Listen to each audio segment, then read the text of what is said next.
This war involved more countries than World War I, and yet most people have never heard of it. Between 1998 and 2003, 9 African nations and dozens of armed groups were drawn into a conflict centered in the Democratic Republic of Congo. It was not fought for ideology alone, but for control of land, influence, and resources that power the modern world. Most of its victims never held a weapon. This was not a single civil war.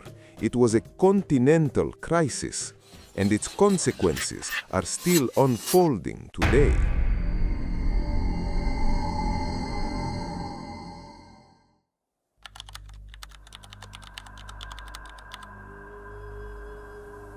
The Second Congo War did not begin in isolation. Its roots lie in the long collapse of the Congolese state. For decades, the Democratic Republic of Congo, then called Zaire, had been ruled by Mobutu Sese Seko. His government survived through foreign support and control over vast natural resources, but institutions were hollowed out. When the Cold War ended, that support disappeared. In the mid-1990s, regional instability spilled across borders. Violence in neighboring Rwanda sent millions of refugees into eastern Congo, including armed groups responsible for atrocities. The Congolese state was too weak to control its territory. In 1997, a rebel movement backed by Rwanda and Uganda overthrew Mobutu and installed Laurent Désiré Kabila as president. Initially seen as a stabilizing figure, Kabila soon turned against his former allies. In 1998, he ordered foreign forces out of Congo. The response was swift. Former allies became enemies. New rebel groups emerged.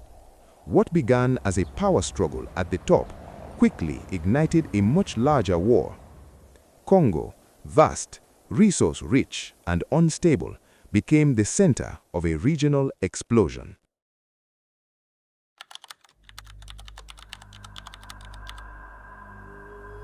The conflict expanded at a speed rarely seen. Rwanda and Uganda supported rebel movements in eastern Congo, citing security concerns. In response, the Congolese government sought allies of its own. Angola, Zimbabwe, and Namibia intervened to support Kabila.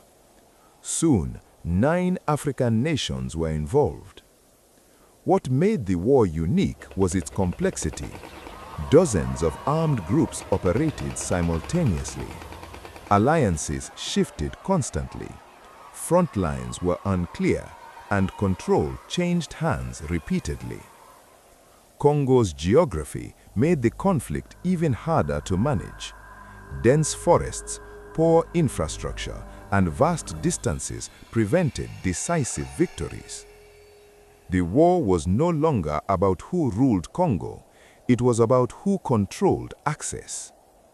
Gold, coltan, diamonds, and other minerals became central to the conflict. Armed groups funded operations by controlling mining regions. These resources flowed into global markets, connecting distant consumers to the violence on the ground. The Second Congo War became modern warfare at its most fragmented, where economics, security, and survival blurred together.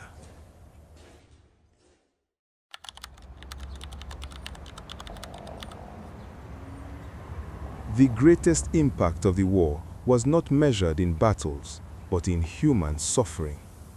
Most people who died did not perish from fighting. Instead, they were victims of displacement, hunger, and disease as normal life collapsed. Villages were emptied, healthcare systems failed, food production was disrupted, entire regions were cut off from aid. Millions were forced to flee their homes, often multiple times. Families were separated. Children grew up knowing only instability. Despite the scale of the crisis, global attention was limited. The war unfolded far from major media centers and lacked a single, clear narrative.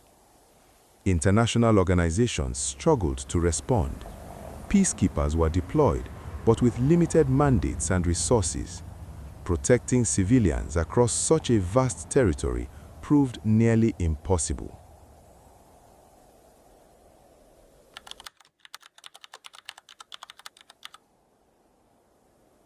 By the early 2000s, exhaustion set in. The war had drained economies, destabilized governments, and strained regional relations. International pressure grew for a negotiated settlement. Peace agreements were signed. Foreign armies officially withdrew. A transitional government was formed in 2003. On paper, the war had ended. In reality, violence continued. Many armed groups refused to disarm. Competition over land and resources persisted, especially in eastern Congo. Weak institutions and unresolved grievances allowed instability to survive the peace. The United Nations expanded its mission, making it one of the largest peacekeeping operations in the world.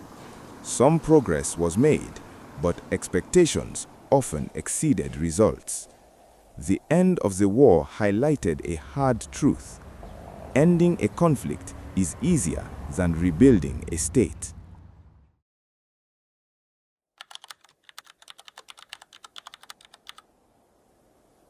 The Second Congo War permanently reshaped Central Africa. It altered borders of influence, destabilized neighboring countries, and entrenched cycles of violence that persist today. Its consequences can still be felt in regional politics and humanitarian crises. Globally, the war raised uncomfortable questions. How do international markets contribute to distant conflicts? What responsibility do corporations and consumers bear? How effective can peacekeeping be without political solutions? The conflict also challenged how the world defines war itself. There was no single declaration, no clear end, and no decisive victory. Only overlapping struggles driven by survival and profit.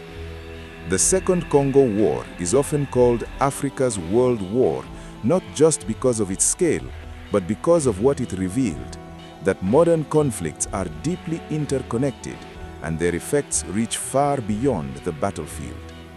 Understanding it is not about revisiting tragedy, but about recognizing patterns that continue to shape the modern world.